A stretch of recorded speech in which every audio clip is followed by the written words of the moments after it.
Ladies and gentlemen, welcome to this episode of Fighters, Coaches, and Fathers. This is a very special episode because it's really starring one of my childhood heroes, if we could say that. The legend himself, Jeremy Horn, over 120 fights, 91 wins, 24 losses. I don't know if that's 100% accurate. Notable highlights for Jeremy Horn.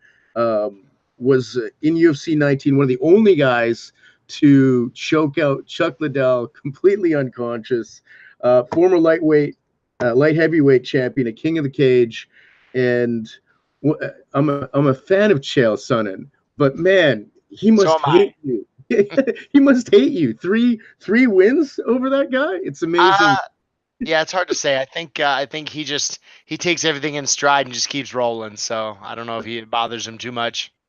Yeah, I think one of the awesome things about being a fighter is sometimes you have very selective memory, and you only Yes, talk about the good things, which maybe we'll talk exactly. about. But thank you so much for joining us from Utah, and talk to me a little bit about your beginning. Like I was watching you way back in the day, and you were one of like the first guys ever. And I'm always curious about how fighters became fighters. And so if we go back into your past, you started training at 12. It sounds like there were situations in the schoolyard that might have been there, but talk to me a little bit about Jeremy Horn and growing up as a kid. Well, so I was raised. My mom was a single parent of four boys, and so my older brother started doing martial arts. I guess he saw it at a demonstration at a local fair or something, so he decided to join. And a pretty poor upbringing as is common among most fighters, I guess. So you know. I had two older brothers, which means I got hand me downs the second time around or third time around, I guess. Yeah, so I didn't have the greatest upbringing when it came to relationships with other kids and stuff. And I didn't. I got bullied a fair bit. I don't know if it was more than anybody else, but most of it for me was just like typical social stuff. Not like physical. It's not like I was getting attacked and beat up all the time by everybody, but so I started doing martial arts mostly just because my older brother did it. I figured I'd give it a try, and it just ended up being my escape from my life. I started training when I was 12, like you said, and when I found it, I never looked back. I went every day for about 15 years straight. Yeah, and was this in Omaha, Nebraska mostly? Yes. Yep. This Yeah. was in Omaha, Nebraska. And then so you're growing up, and your older brother starts training, and you start training as well. And it's interesting when I talk to a lot of fighters, like you said, there's some similarities in terms of how things happen. And but when we hear about stories about Jeremy Horn, even I mean Joe Rogan back in the day, were like Jeremy Horn would always joke about how he couldn't bench press anything back when he was like 18, 17. Yeah, but his grappling strength was ridiculous. And you would drive like every weekend in a month to fight all over the state.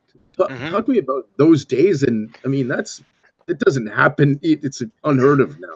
No, no, it's a very different time in the sport now than it was back then. So when I first started training, the MMA was just getting started. Back then it was NHB or cage fighting or death matches. It was pretty kind of a Wild West scenario. So I started training and I had a couple of fights. And then for my second and third fight, I met Monty Cox. I actually went out and fought on his show in Iowa. I met Pat and Monty, and it started kind of taking shape that I kind of liked this, and I was a little bit good at it, and so I wanted to pursue it more. Um, so I started going out and training with Pat. I'd go out there on the weekends and train for, I'd stay with him and train for like a Friday, Saturday, Sunday, and then come back home and go back to my life then. And when I was 19, I moved to Iowa to train with him full time. So that would have been about, uh, let's see, 90, 75, 90, about 94, maybe 96, maybe 97, right around there. Maybe I was a little older.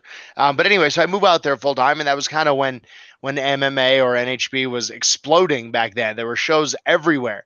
Everybody and their brother was either a promoter or a trainer or a fighter. You could get fights anywhere. Anybody that had, you know, 200 square feet of land was going to do a show. So when I moved out there, a guy named Travis Fulton was fighting pretty regularly all over the circuit there, and he had come down and trained with us a couple of times, and he had actually I had fought him a couple of times at that point. And so when I moved out to Iowa, I just said, "Hey, Travis, there's fights everywhere. You've got all these connections. I want to tag along with you. So wherever you go, whatever fight you go to, get me a fight on that card. Find me a fight." And he said, "Okay, are you sure this is I stay busy?" And I said, "Yeah, that's what I want to do." So I just he did it, and true to his word, I fought nearly every weekend. In 1999, I think I had like 35 fights. And so basically my schedule would be uh, train Monday through Thursday, drive to the fight on Friday, fight on Saturday, drive home on Sunday, and go back to the gym on Monday. So I would train for 4 days and then go fight on the weekend. And I did that pretty much every weekend for 4 years, 5 years, something like that. That Sometimes it'd be a tournament. Sometimes I'd take a weekend off, if there's no fights available, but it's everywhere. I don't want to make light of this, but you sound pretty smart still. Like that's Yeah, like, I have always tried. People mention that a lot. Still have all of my teeth. I've never been cut, never had a broken bone or anything like that. And I think it's just because my mentality has always been like I want to win the fight as fast as possible and as cleanly as possible. And for me, that was always with a submission. So I never back then and still today, for me at least, the sport was about people fighting because they wanted to fight because they wanted to test themselves. Now the sport is much more about go in front of an audience and try to entertain people. And it's not to say that I don't appreciate the fans. I love the fans, and they are what makes the sport what it is. But I'm fighting because I want to fight. I want to win this fight. I'm not really there to entertain the fans. I hope that they're entertained with what I do. I hope they appreciate, what I do, and I'm very appreciative of their support. But I'm never going to go in there and brawl like an idiot just to entertain the fans. I want to win. That's my main goal. I mean, if there was no money in fighting, then I'd be working a full-time job and I'd be going to fight on the weekends because I like to fight. So I think that's part of why I've remained so healthy and largely unscathed is because I don't fight like an idiot. I yeah. fight intelligently to win as fast and cleanly as possible. Was there? I love that. I love that description. I love to fight, and I believe that the fans, regardless, the most vocal fans, maybe when somebody starts booing somebody, but for real fans today, Jeremy, I think they have a lot. The right ones have respect. Like when I'm doing comedy, I'll sit back and you'll go, "Oh, look, there's that underhook," and other people are like, "What are you even talking about?" Still, Yeah. right? But then you got that respect for. There's those fans that are like, "Oh, look what Horn's doing right here. Look how he did this move." And there's two really different types of fans in pro MMA right now. There's no question about it. Yeah. But it is cool to see. Sorry to interrupt, but yeah, it very much is cool to see when you go to some of these local shows. At least here in Utah, there's a huge MMA scene in Utah. But you go to these local shows, and you're familiar with like the Japanese crowd and how they affect fights, right? So it's getting to kind of be that way in Utah. Like the fighter walks out, and the crowd goes nuts and roars, and then when the fight starts, the crowd goes quiet. Yeah. And then you'll see something good happen and there'll be some applause. But yeah, the loud, rip his head off, beer swilling goons are really not they're the minority now. Yeah. Yeah. I love that. I love that too. And but what I wanted to talk about is you just said I love to fight. Was there a moment in your life or a moment where you realized the importance of it, or were you just born scrappy, with your brothers and stuff? Or because I think more and more today that's rare, and I think that it's an important quality to have as we move through struggle in life. Yeah, I think it is rare, and it's becoming more rare. If you follow any of the political strife going on here, you can see the the battle between the people that are scrappers, like you said, and those that are not and think it's wrong. That's a whole nother argument. But yeah, I grew up with two older brothers. They were 4 and 5 years older than me. So, old enough and big enough to physically beat the hell out of me, but close enough that it wasn't an adult beating up a child. It was brothers fighting. Yeah, you're So getting a bloody nose. You're not getting a broken nose, right? exactly, yeah. So yeah, I mean, I had a pretty rough upbringing. Like I said, a single mother raising 4 boys. I took my fair share of beatings, and back then it didn't even come off as a beating. It was just, hey, let's do this. It's fun. And if you happen to get hurt, I'm sorry, but it's still fun. Yeah, we're doing it tomorrow. Yeah, exactly. We'll do it again tomorrow, and it'll be your turn to try. So yeah. So then when martial arts rolled around, and that kind of blended into fighting, it just kind of came naturally to me. It was something that I enjoyed doing. I had spent my entire life doing it in one way or another, so just kind of rolled with it. And man, like when we look at your wiki and your record, and you fought all over the world in almost every single organization, from Pride to WEC to King of the Cage to UFC. What was one of the most significant or interesting moments between, obviously, some of the culture stuff when you're going to go to Pride, but talk to me a little bit about some of the things that world traveling has done for you or to you as a fighter? Um, it's hard to say. I mean, I don't know if it did it to me, or maybe I just had kind of a knack for it already. But um, being able to deal with adverse conditions and being able to just kind of roll with whatever comes. I know a lot of people like to, they've got kind of a ritual before the fight. They want to sleep till this time the day of, and they want to eat this and they want to do that. And, when you go and fight overseas, a lot of people will try to start, they'll start changing their sleep schedule long before they get over there so that they're more acclimated.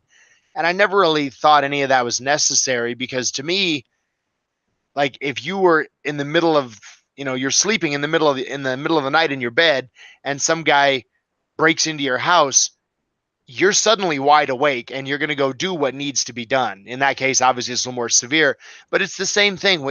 I could be dead asleep, and if I'm standing in the ring and that referee says go, and that guy comes across the ring to hurt me, I'm wide awake. I'm ready to fight. Yeah. And now that doesn't mean that I want to be up drinking all night before and have a headache and things like that. I mean, I would like to be physically, prepared, but I've never been too much like that. Like, as long as I'm awake and healthy, the referee says go, it's time to fight, I'm ready. I love it. I remember reading an article the other day about Olympic athletes and the difference between bronze, silver, and gold, and how the coaching is. And at the gold level, at the Olympic gold level, you're talking about the exact same thing.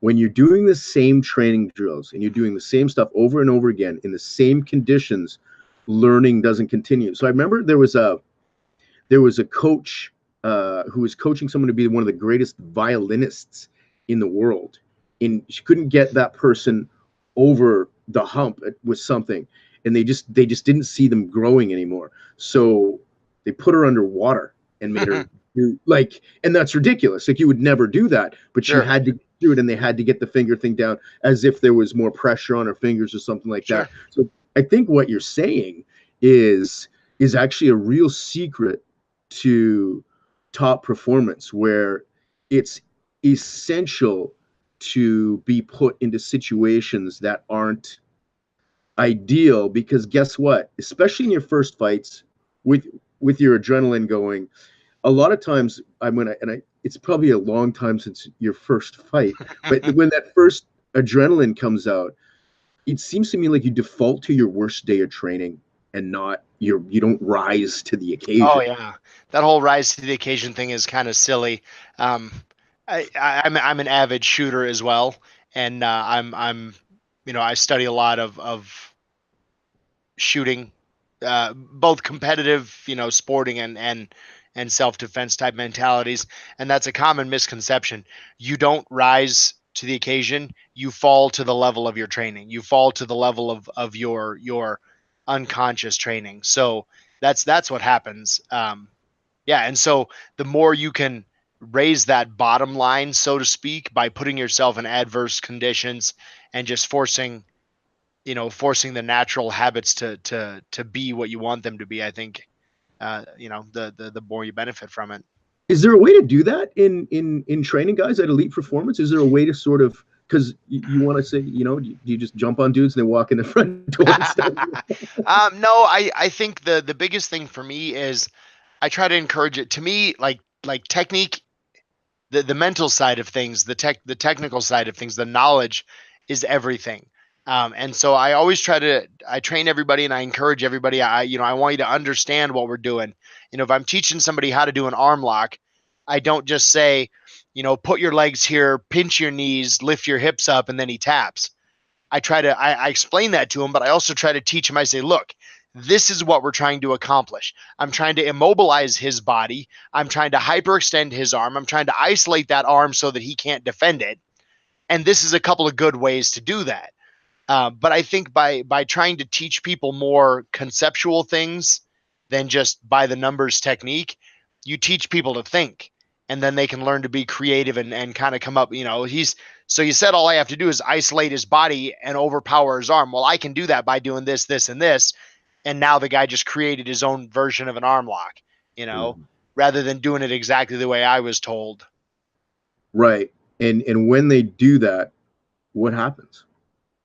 Well, a lot of times they'll develop a deeper understanding of the technique because they understand it from a more conceptual level, and then they start being more creative and they come up with things or just different approaches and different. It's not like we're inventing new jujitsu here, but again, the more you understand something, the more it's natural and the better and more subtly and subconsciously you can apply it. Yeah. Let's switch gears. Let's talk about two things. The first thing would be, what win are you most proud of? And then second question, what loss do you think you learned the most from? Funny, they actually happened on the same night. It What? was yeah, it was an IFC tournament when I fought out in Denver, and in the second round, it was an 8-man tournament. In the second round, I fought Forrest Griffin, and that was a fairly well-known fight. I think you can still find it on YouTube. I ended up winning with a knockout in the second round, and it wasn't so much the win that was good, although Forrest is a talented guy, so that was a great win. But I was most proud of that fight because I felt like in that fight more than any other, I had actually fought close to my full potential. Do you fight yourself? Or you done any competitions or anything? Back in the day, I mean, I was a blue belt, so I did some BJJ, but nothing MMA. I Well, but just so, too long to get broken. but have you done some tournaments? You done some competition? Yep, yep. Okay, so you know what it's like then. Whether you win or lose, you always look back and go, "Man, I could have done this. I could have done this. Could have been a little better. I was nervous. I didn't do this well. I didn't." You know what I'm saying?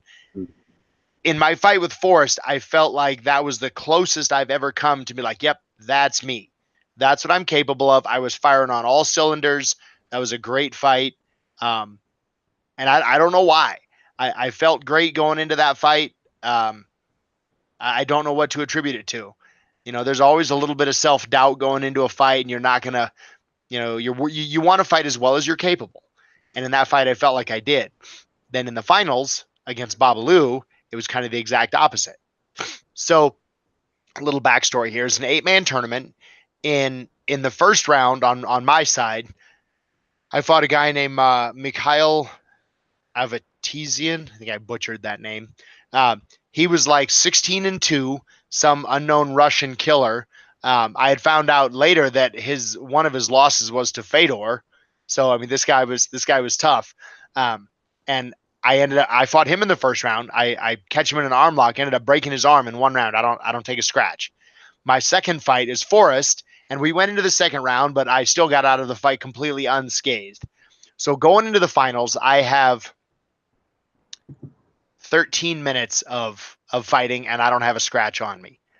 Babalu, on the other hand, he fights Trevor Prangley in the first round, and they go to war for 15 minutes. Babalu wins a decision, and he's beat down bad. Second round, he fights Shogun. and catches him in a guillotine in the last minute of the last round. Wow. So going into the finals, he's got one eye swelled shut. He's limping. He is beat like he's hammered dog shit, you know, and I don't have a mark on me. You know, he's fought 30 minutes nearly total. I mean, his total time was like 29 minutes. You almost don't want to fight a guy like that. Yeah, Right? and I'm walking in there and I'm looking at this guy across the ring like this. I got this cinched in the bag. All I got to do is walk into the ring. Sooner or later, he's going to fall over. He can't. There's no way he can keep this up. And minute by minute, round by round, I just kept telling myself that, that's okay. You know, he took me down, no big deal. He'll fall over any minute. He landed a punch, no big deal. He'll stop any minute. Halfway through the third round, I'm going, oh shit, this guy's not going to fall over. He's still here. He's still, I should have pushed harder. I should have gone at him a little more. You know, I could have. I felt great. I mean, it was as if I hadn't fought at all. I could have gone after him and fought harder. And I just kept kind of, I don't want to say I was coasting because I was trying to win, but mentally I was kind of coasting. I never really put it into high gear because I thought, he's going to collapse any second here. I mean, there's no way he can continue. Well, and he won a decision. So yeah, let's talk about that moment because there is something about that adrenaline dump and rising to the occasion when you're all beat up. Like guys like Chris Leben gets hit, he gets better. And when some people get into adverse situations, they seem to perform better. And yet when they're supposed to do things, sometimes it goes the other way. It's out, and it doesn't happen consistently very often for fighters. Is that a thing that you see happen a lot? Well, you know, I don't know. I mean, it's hard to say because you can't see in their head. You don't really know. Like I can see my own head. I know what my thoughts are. I know what I'm capable of, and I know that I perform down here. You know, so it's easy to identify in yourself where I'm at. Where yourself is at, but it's hard to identify in other people. But yeah, I think it's because when you're fighting, you know, the more you can just relax and let things happen rather than trying to think and force things to happen, the better it gets. And that's where we see those guys like Anderson Silva that's dancing in the middle of the ring, and just making guys look foolish. Or or some of these guys that are just incredibly talented and they look like they're not even trying. It's because they've like that scene in that movie, The Last Samurai. You know, he said too many mind. You know, just stop thinking about it, stop focusing about it, be natural and kind of let it flow. And I know that sounds kind of corny, but there is something there. No, the more you think about it, the more you get in your own way. I agree 100% with that because we are born with this caveman mind that's always trying to say, hey, stay away from that dinosaur, stay away from this danger. And so you're always negatively trying to get away from things that ultimately, if you do them, you're not going to die. We're not really, most of the time, right? Right. You're going to, and you're going to learn and you're going to grow. So, yeah, I totally get what you're saying.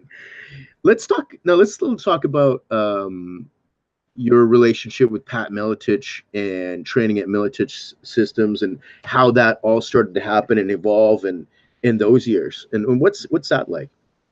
Well, you know, it's hard to say because looking back, it was something way more than I knew at the time. Back then, like I said, it was I think it was December of '98 when I moved out there. So it's still pretty early in the sport.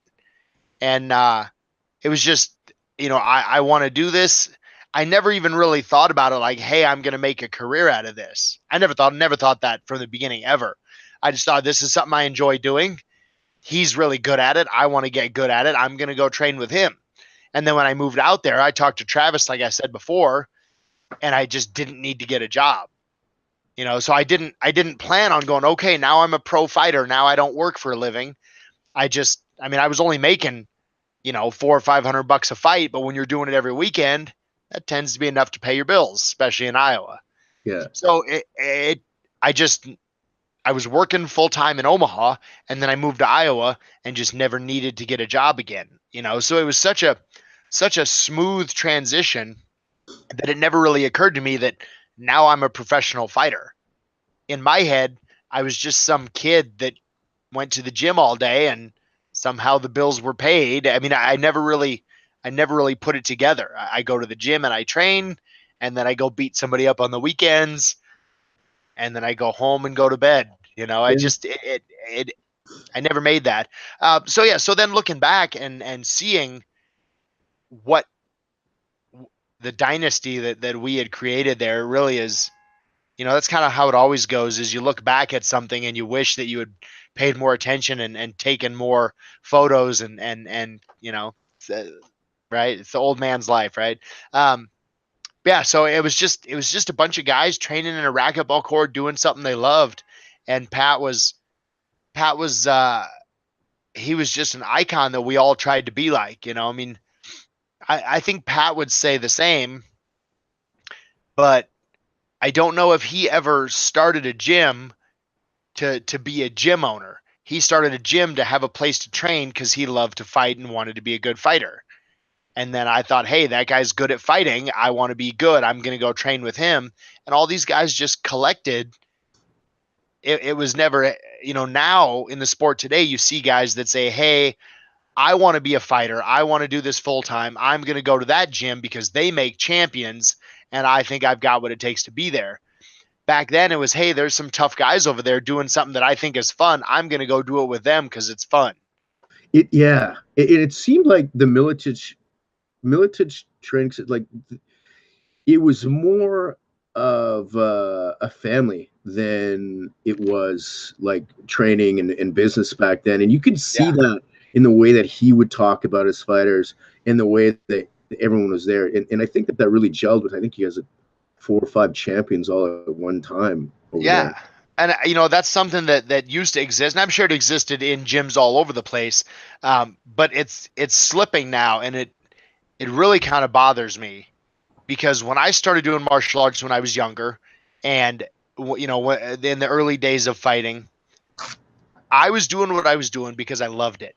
It defined my life. It was what I looked forward to every single day. Go to school, you know, come home, go, you know, do my paper route, and then go to karate classes, you know, for an hour a day. And that's all I want to do. That's all I thought about. My entire life was obsessed with that and revolved around that. And that's how it was in the early days of fighting as well, because there was no money in the sport. People did this because they loved to do it. I wanted to be at the gym because I love training. I love working out. You know, I loved competing. And if I got paid a little bit on top of it, it was just a bonus. Um, like I said before, I never really thought of it like a professional fighter. I just was lucky enough to get paid to do something that I wanted to do. And now in the sport today, you see guys that are specifically coming to a gym with the intentions of, I want to be a pro fighter. And that really irritates me, because the way I see it, if you don't love training, then you're never going to be any good at fighting.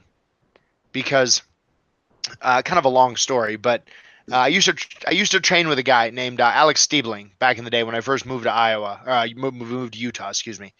And he would write from time to time little stories and poems and shit like that. And he wrote something a long time ago that I've never forgotten. And I'm just paraphrasing here, but he said basically,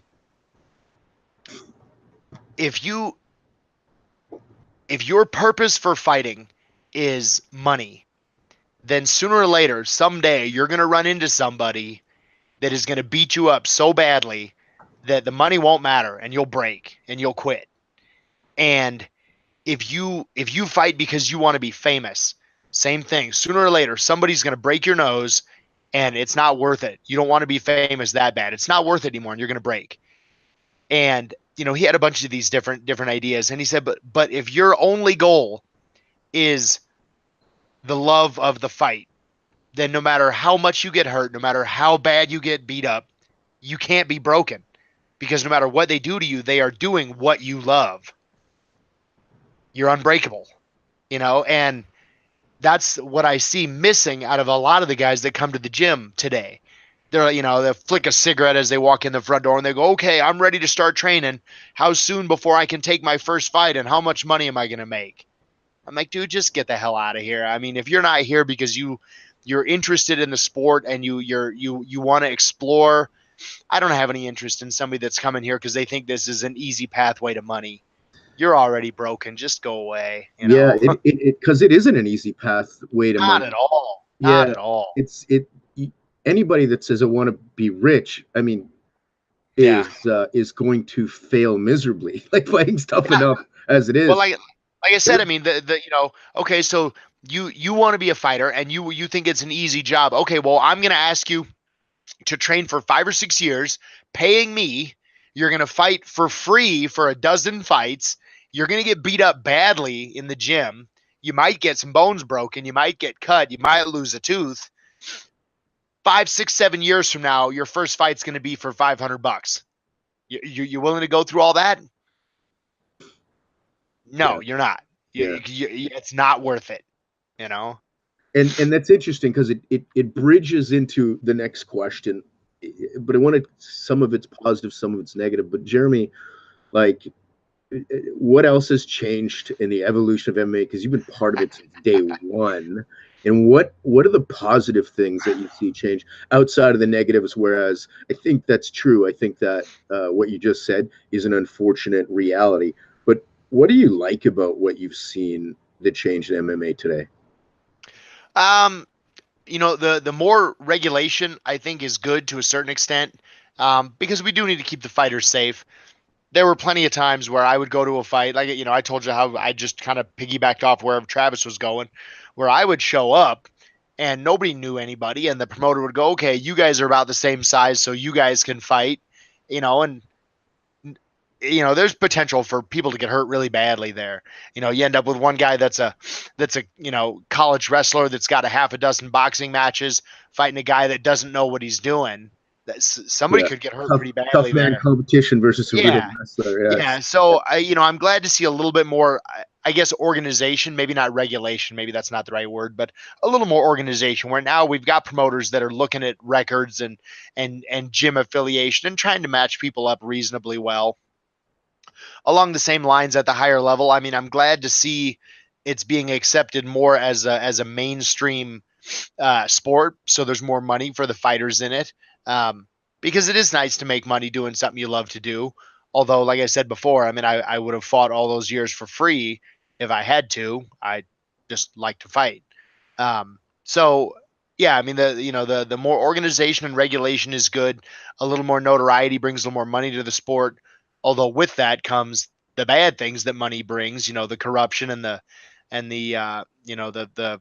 all the crap you see at the higher levels, people that don't deserve title shots getting title shots and Go on.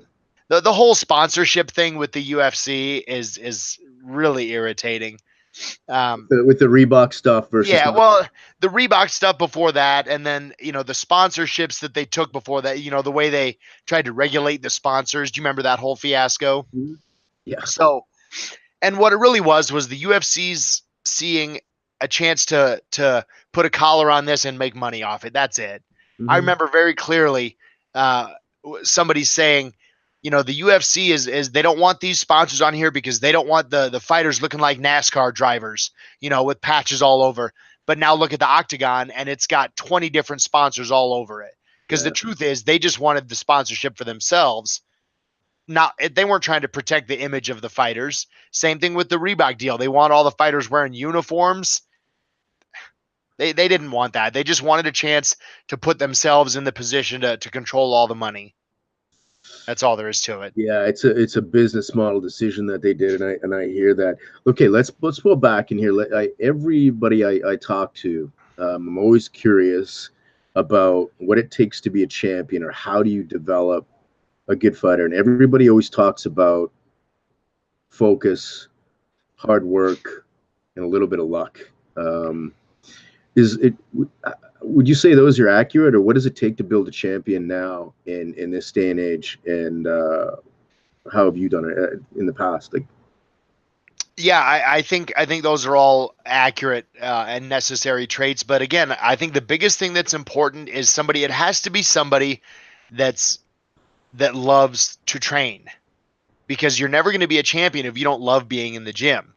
And if you look at any of the top level guys, um, almost without exception, they're guys that have been doing some sort of athletic competitive sport from a very early age. And it could be a variety of things. Everybody kind of moves to MMA from different channels, but wrestling or karate or something where from a very early age they found out that I love training, I love athletics, I love competitive combat sports, and this is something that I'm gonna do for the rest of my life. And then somewhere along the lines, they're like, "Oh, you mean I can fight? Oh, you mean I can make money? Oh, you mean I can get a chance to be a world champion?" That's extra, right? Exactly. That's all extra. And I think any of the top level guys, if you asked them, none of them would say, "Oh yeah, I saw this thing called MMA and I decided it was easy and I want to be a world champion, so I went to do it." No, Let they're me all like, "Yeah, I wrestled my whole life, and then this just kind of naturally flowed into that." let me ask this question, because when I was talking to David Lee, we were talking about Rory McDonald. He said Rory was one of those guys that loved to train, and it was his 17th birthday, and they were talking about him. And he was like, "Hey, so what do you got planned for the night?" He says, "I'm training, of course." Like what a stupid question. I'm not celebrating my birthday. I'm gonna go out and I'll see you at the club. And I thought that was interesting. And I also think there's this fine line between training through pain and what you're willing to sacrifice socially in order to prove that. How do you know that one of your guys has that love, is just not saying I love it? Um, I don't know. It's the guy you see that's at the gym every day, that's not looking for any notoriety or any praise. He's off in the corner doing his own thing. Um, it's funny. You mentioned, you said how much are you willing to sacrifice? Sacrifice implies that you would rather do something else, and Uh, and and you're giving that up to go train. It's not a sacrifice. I don't want to go to the club. I don't like being out in public. I want to be at the gym. I want to be at home playing video games. I don't want to go to the club. That's not a sacrifice to skip that. yeah. But yeah, I mean, I get your point. But yeah, so I mean, as far as the people you see, it's just it's the people who love to be in the gym. And then beyond that, you can see little traits here and there. How does he react to getting hit? How does he react to taking instructions? You know, how much is he willing to just do what you ask instead of questioning everything? And that can be good and bad on both sides. You want people that do kind of think outside the box, so to speak. It's, from what I understand, deciphering who's going to be a world champion is very similar to who's going to get into the special forces. They don't want robots. They don't want people that blindly follow instructions. They want people that think outside the box a bit, but they do need people that will follow direction. So it's a fine line between how much direction will you follow before you say, no, I'm going to find a better way to do this. So Right. And it goes all back to adapting to situations that are sometimes uncommon or something you haven't trained for, right? yeah, exactly. Yeah. I really appreciate you taking the time, having fun. Oh I know no, we probably talked for 2 hours on this stuff, but let's talk a little bit about I mean, your last fight was 3 years ago, but I don't think you're retired. no, I'm not necessarily retired. So here's the way I look at it. As I get older in my life, I've got a list of priorities, things that are important for me to do. And as I get older in life, fighting is slipping down that list of priorities, but it's still on the list. I'm not done. I'm not retired. I'm still healthy. I'm still in the gym every day and I'm still training pretty regularly. Sean O'Connell's fighting in PFL coming up in 2 weeks, and so I am his main sparring partner. I'm really one of the only other big guys in the gym that can put up with the abuse he dishes out. So I still train pretty regularly with him. My biggest problem is I no longer want to diet, and I no longer want to do all the extracurricular hard stuff. Like I don't want to run. I've never liked lifting. I don't want to diet. So my weight is steadily creeping up more and more and more. Like I said, I'm almost 250 now. And when I was fighting at 185, I was walking around at about 210. My last handful of fights were at 205. So I was walking around 215, 220.